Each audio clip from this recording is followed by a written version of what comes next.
시청자 여러분 안녕하십니까? 에코 경남 뉴스 신호승 김준성입니다. 9월 3일 뉴스 단신 시작합니다. 민족 최대 명절 중 하나인 추석 연휴가 한 달 앞으로 다가온 가운데 정부가 오는 6일 종료 예정인 수도권 방역 강화 조치, 즉 사회적 거리두기 2.5단계의 연장 여부를 이번 주말 결정합니다. 정부가 지난 31일부터 6일까지 수도권의 방역 수위를 사실상 2단계에 준하는 2.5단계로 격상한 이후 오늘 신규 확진자가 17일 만에 200명 아래로 떨어지고 수도권 신규 확진자가 나흘째 100명대 수준을 유지하면서 확산세가 다소 진정되는 양상을 보였습니다. 정부는 국민이 확산 저지에 적극적으로 동참한 효과가 나타나고 있다며 언급했고, 아울러 다가오는 추석 연휴가 코로나19 재확산의 분기점이 되지 않도록 방역 대책을 마련하고 있다고 밝혔습니다. 지난 새벽 태풍 마이삭이 한반도 내륙을 강타해 큰 피해를 입혔습니다.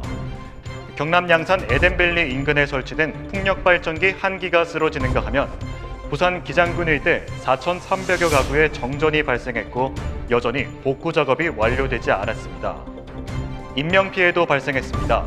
오늘 새벽 1시 반쯤 부산 사하구에서 태풍으로 인해 파손된 아파트 베란다 창문 파편에 맞아서 한 명이 사망했습니다.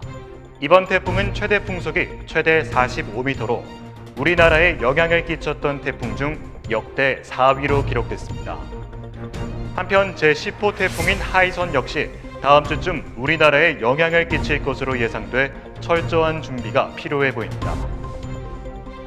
카카오게임즈가 일반 투자자를 대상으로 한 공모주 청약에 약 59조 원의 증거금이 몰리며 국내 기업 공개 시장에 새로운 기록을 썼습니다. 최근 어려운 경제 상황과 부동산 가격 급등이 겹치며 2030 세대 등 젊은 투자자들이 신용대출을 끼고 공모주 시장에 뛰어든 것으로 분석됐습니다. 카카오게임즈의 일반 청약 최종 경쟁률은 1525대 1로 집계됐고 주문이 폭주하는 바람에 몇몇 증권사에서 30분간 접속이 지연되기도 했습니다. 투자자들은 청약 증거금 1,830만 원당 카카오게임즈 주식 한 주를 배정받지만 경쟁률이 너무 높아 투자 금액 대비 수익률은 예상보다 낮은 편입니다.